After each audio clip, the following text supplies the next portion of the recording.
কোরবানি সবসময় ভাগে না দিয়ে একা দিতে পারলে উত্তম, ভাগে না দিয়ে একাকে দিতে পারলে ভালো। গরুতে আপনি ভাগে কোরবানি দিলেন, সেটার চাইতে ছাগলে আপনি একাকি কোরবানি দিতে পারলে বেশি ভালো। কারণ সাধারণত এক ভাগ গরুতে কোরবানিতে যে টাকা যায়, সাধারণত জেনারেলি একটা ছাগলে অলমোস্ট সে পরিমাণ বা তার চেয়ে কোনো কোনো ক্ষেত্রে 1-2 হাজার আরও বেশি যায়। তাহলে আপনার অর্থ খরচ তো অলমোস্ট সমান বা বেশি হচ্ছে। এদিকে একাধিক ব্যক্তি একই পশুতে কোরবানি দিলে সেখানে ঠিকমতো বন্টন হলো কিনা, কারোর মনে কোনো দুঃখ থাকলো কিনা, কোনো কম বেশ হলো কিনা, নানাবিধ বিষয় থাকে। আপনি একাকি কোরবানি দিলে, ভাগে কোরবানি না দিলে এই সমস্ত ঝামেলার ঊর্ধ্বে আপনি উঠে গেলেন। তবে এটা ঠিক যে একাধিক ব্যক্তি যদি একটা পশুতে কোরবানি দেয় এবং কারোর নিয়তের ভিতরে ভেজাল থাকে, এর জন্য সবার নিয়ত নষ্ট হয়ে যাবে, কারোর কোরবানি হবে ব্যাপারটা সেরকম না। কারণ একজনের পাপের বোঝা আরেকজনের উপরে আসবে না। তারপরও সতর্কতামূলক উপায় হলো নিজের হালাল টাকা দিয়ে নিজের মতো করে কোরবানি দিতে পারা। শরীকে কোরবানি দিলে সেটা সম্পূর্ণ জায়েজ। একটা গরু, একটা ওট, এই দুই ধরনের পশুতে আপনার সর্বোচ্চ 7টি ভাগ হতে পারে। আর এর বাইরে কোনো ভগ্নাংশ চলবে না, অর্থাৎ এক ভাগ দুজন মিলে নেওয়া চলবে না। যে কোনো এক ব্যক্তি বা একটা পরিবারের তরফ থেকে একটা ভাগ হবে, এভাবে সর্বোচ্চ 7 ভাগ। সেক্ষেত্রে যত ভাগ কম হবে সব তত বেশি হবে। কারণ হলো একটা গরুর দাম যদি 70,000 টাকা হয়, 7 ভাগ হলে 10,000 করে পড়বে। আর যদি সেই গরুটাকে আপনি 2 ভাগে করেন তাহলে 35,000 করে পড়বে, তাহলে টাকা বেশি খরচ হবে। ইন্না আইজামাল জাজাই মা আইজামিল বালা, যার যত বেশি কোনো ভালো কাজ করতে গিয়ে যত বেশি কষ্ট হবে, শ্রম হবে, মেধা খরচ হবে, অর্থ ব্যয় হবে, সবের পরিমাণ তত বেশি হবে। সো ভাগের পরিমাণ যত কম হবে, সবের পরিমাণ তত বেশি হবে। পাশাপাশি গোশত বন্টনের পদ্ধতি হলো যে কয় ভাগ হবে সেই কয় ভাগে কোরবানির গোশত বন্টন করতে হবে সমান হারে। এবং এক্ষেত্রে ভাগে কোরবানি দিতে গিয়ে, গোশত বন্টন করতে গিয়ে যদি কেউ তসরুফ করেন তো সেটা হারাম হবে, গুনাহের কারণ হবে এবং নাজায়েজ কাজ হবে। কোরবানির পশু জবাই করার সঠিক নিয়ম কি? কিভাবে একজন মানুষ নিজের কোরবানি নিজের পশুটি জবাই করতে পারবেন? কোরবানি পশু জবাই করাটা জটিল কোনো বিষয় না। আমাদের সাধারণ মানুষের মধ্যে এক ধরনের ভীতি কাজ করে, ভয় কাজ করে। আমরা মনে করি যে কোরবানি পশু জবের অনেক নিয়ম কানুন আছে, যেটা একটু এদিক সেদিক হয়ে গেলে আর কোরবানি হবে না। এটা আমাদের অনেকেরই অহেতুক ভীতি বলতে পারি। খুবই সিম্পল এবং খুবই সহজ একটি বিষয়। আপনি মোরগ যেভাবে জবাই করবেন, হাঁস যেভাবে জবাই করবেন, ঠিক একই পদ্ধতিতে গরু ছাগল জবাই করবেন। এক্ষেত্রে আপনার দেখার বিষয় হলো বিসমিল্লাহ বলে জবাই করছেন কিনা। এটা প্রথমত বিসমিল্লাহ বলছেন কিনা, বিসমিল্লাহ আল্লাহু আকবার বললেন জবাই শুরুতে, এটা প্রথম আপনার হালাল হওয়ার জন্য শর্ত। যদিও মুসলমান ভুলে যায়, যদি ইচ্ছাকৃত বিসমিল্লাহ পড়ে না এরকম না, ভুলে গেছে বলতে, তাতেও হালাল হয়ে যায়। তো বিসমিল্লাহ আল্লাহু আকবার বলে মুখে আপনি জবাই করবেন, এটাই জবাইয়ের পদ্ধতি। এবং সেই সাথে ভালো করে শুইয়ে পশুকে যাতে কষ্ট কম দিয়ে জবাই করা যায় সেজন্য ধারালো ছুরি নিয়ে আপনি পশুর কণ্ঠনালী গলায় আপনি ছুরি চালনা করবেন। এখানে ছুরি চালনা করার পর দেখতে হবে যে বড় যে নালীটা, খাদ্য নালী যেটা দিয়ে খাবার নামে, ওইটা কাটা গেছে কিনা, শ্বাসনালী মাঝারো সাইজের যেটা আছে সেটা কাটা গেছে কিনা, আর তার দুই পাশে দুইটা আপনার ছোট ছোট রগের মতো আছে সেগুলো কাটা গেছে কিনা, বাস এইটুকু আপনি দেখলেন। ভালো করে পোজ দিলেন যাতে করে এগুলো কেটে যায়, এটা চোখে দেখা যাবে। তাহলে সেক্ষেত্রে আপনার জবে হয়ে গেছে, কোরবানি হয়ে গেছে।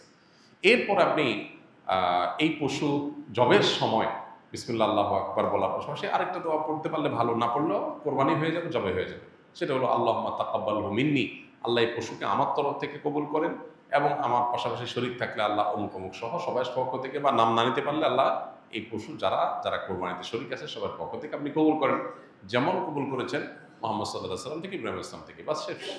এটা আপনি বললেন, বিসমিল্লাহ আকবার বলে ছুরি চালনা করলেন, রগগুলো কাটা গেল কিনা আপনি দেখলেন, কণ্ঠনালী শ্বাসনালী কাটা গেছে কিনা, দ্যাটস এনাফ, আপনার কোরবানি হয়ে গেছে। তাহলে এটা জটিল কোনো বিষয় না। মৃত ব্যক্তির পক্ষ থেকে কোরবানি করা যায় কিনা? যদি করা যায় তাহলে ওই মৃত ব্যক্তির কবরে সওয়াব পৌঁছাবে কিনা? মৃত ব্যক্তির পক্ষ থেকে কোরবানি করা যায়, এবং জীবিতরা মৃত ব্যক্তির তরফ থেকে কোরবানি করলে সেটার সওয়াব মৃত ব্যক্তির আমলনামায় জমা হবে ইনশাআল্লাহ তাআলা। মৃত ব্যক্তির পক্ষ থেকে কোরবানি যে করা যায় এর বহু দলিল রয়েছে, বহু প্রমাণ রয়েছে। আলী রাদিয়াল্লাহু তাআলা আনহুর মধ্যে এটি তার আমল দ্বারা প্রমাণিত যে তিনি মৃত ব্যক্তির তরফ থেকে কোরবানি করেছেন, সাহাবীরা অনেকেই করেছেন। নবী করিম সাল্লাল্লাহু আলাইহি সাল্লাম তার তরফ থেকে করার পাশাপাশি ইব্রাহিম আলাইহিস সালাম এবং পরবর্তী উম্মার তরফ থেকে তিনি কোরবানি করেছেন। সো যিনি নাই, অনুপস্থিত বা মৃত, এই ব্যক্তির তরফ থেকে কোরবানি করা সর্বসম্মতিক্রমে ওলামা কেরামের জায়েজ। তবে হাম্বলি মাযহাব ওলামা কেরামের অনেকের মত হলো জীবিতদের সাথে যুক্ত করে মৃতদেরটা করা জায়েজ, যেটা রাসূল আকরাম সাল্লাল্লাহু আলাইহি ওয়াসাল্লাম করেছেন। আর অন্যান্য ওলামা একরাম, হানাফি মাযহাব ওলামা একরাম সহ অন্যদের মত হলো যে এরকম কোনো শর্ত নাই, বরং আপনি জীবিত ব্যক্তির তরফ থেকে একটা নাম, একটা তরফ থেকে একটা শরীক, আবার মৃতের তরফ থেকে একটা শরীক অথবা একটা পশু আলাদা করে কোরবানি করতে পারেন, কোনো অসুবিধা নেই। ক্রিকেট, ফুটবল, দাবা, ক্রামবোর্ড ইত্যাদি সহ এসব খেলা শরীয়তে জায়েজ কিনা, খেলাধুলার ব্যাপারে শরীয়তের দৃষ্টিভঙ্গি কি? দেখুন, যে সমস্ত খেলাধুলার মধ্যে শারীরিক কসরত আছে, শারীরিক ব্যায়াম আছে, সেগুলো যদি কোনো শরিয়ার বিধান লঙ্ঘন করা ছাড়া খেলা যায়, সেগুলোকে শরিয়ার দৃষ্টিকোণ থেকে জায়েজ বলেছেন ওলামা একরাম। ধরুন আপনি ক্রিকেট খেলছেন বা ফুটবল খেলছেন, এখানে যদি এক পক্ষ আরেক পক্ষকে কোনো হার জিতের ভিত্তিতে টাকা পয়সা না দেয়, জুয়া না থাকে, এবং এখানে যদি সতর ঢাকার মতো ব্যাপার না থাকে, এই খেলাধুলার প্রতি অতি মনোযোগিতা এটা নামাজ থেকে গাফিল করে দিবে এরকম বিষয় যদি না থাকে, তাহলে সেক্ষেত্রে শারীরিক কসরতের উদ্দেশ্যে বা সামান্য বিনোদনের উদ্দেশ্যে শারীরিক কসরত আসে সেরকম খেলাধুলা করা জায়েজ আছে।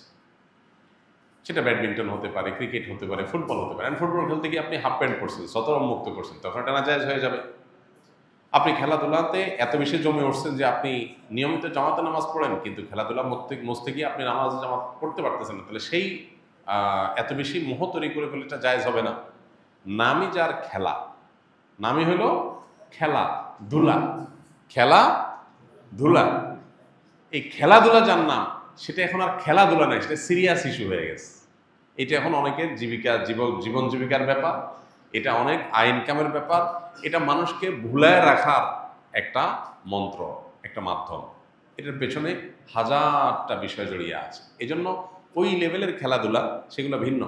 বাট আপনি নিজস্ব উদ্যোগে নিজেরা খেলাধুলা করলেন যেটাতে শারীরিক কসরত আছে। যেই খেলায় শারীরিক কসরত নাই, যেমন দাবা খেলা, লুডো খেলা, তারপরে ক্যারাম বোর্ড খেলা, তারপরে আপনার ওই যে কি তাস খেলা, এই জাতীয় খেলাগুলোতে কোনো শারীরিক কোনো ফায়দা নাই, মানসিক কোনো ফায়দা নাই, এগুলো জায়েজ নাই শরীয়তে। কেন? কারণ এগুলো অনর্থক কাজের অন্তর্ভুক্ত। এই খেলাধুলা দ্বারা আপনার লাভ কি? কোনো লাভ নাই। আপনি বলবেন মানসিক রিফ্রেশমেন্ট, বস্তুত হয় উল্টাটা। এগুলো খুব বেশি খেললে মানুষ আরো মানসিকভাবে বিষাদগ্রস্ত হয়, যে আসলে কি হয়েছে, কিছু তো হয়নি। আপনি দৌড়াদৌড়ি করেছেন, পরিশ্রম করেছেন, ঘাম ঝরছে, ব্যায়াম হয়েছে, এটা স্বাস্থ্যের জন্য ভালো হয়েছে। তো এগুলোতে ভালো কোনো দিক নাই। কয়েক ভাগে কোরবানি দেওয়ার পর যদি ওজন না করে অনুমান করে কোরবানি গোশত ভাগ করা হয়, তাহলে কোরবানি হালাল হবে কিনা? অনুমান করে ভাগ করলে সেটা জায়েজ হবে তখন যখন শেয়ার হোল্ডার যারা আছেন, যাদের ভাগ আছে, তাদের কারোর মনে যদি কোনো দুঃখ না থাকে, তারা নিজেরা যদি সম্মত হন। ধরা যাক যে দুই ভাই মিলে কোরবানি দিয়েছেন, তারা চিন্তা করতেছেন এত এক্সাক্ট মাপামাপি করা ঝামেলার ব্যাপার, অনুমান করে আমরা ভাগ করে ফেলি, আমাদের কোনো দুঃখ নাই, একটু কম হোক বেশি হোক আমরা ভাই ভাই, কোনো অসুবিধা নেই। এটা যদি মন থেকে তারা সম্মত হন এবং আন্দাজ করে ভাগ করে নেন, তাহলে ঠিক আছে, এটা জায়েজ আছে। কিন্তু একাধিক শেয়ার যখন থাকে, তখন আসলে অনেকে হয়তো মুখে বলতে পারে হ্যাঁ অসুবিধা নেই, মনে তার দুঃখ থাকতে পারে। এই জন্য সেফ এবং নিরাপদ হলো যথাযথভাবে সেটা পাল্লায় ওজন করে হোক আর কোনো গামলায় মেপে হোক, সমান সমান করে দেওয়া, এটা হলো সবচাইতে সেফ। যদি শেয়ার যারা আছেন তাদের কারণে দুঃখ নাই, এটা নিশ্চিত, তাহলে সেক্ষেত্রে আন্দাজ করে করলে অসুবিধা নেই। আস-সুন্নাহ ফাউন্ডেশন, উম্মার স্বার্থে সুন্নাহর সাথে।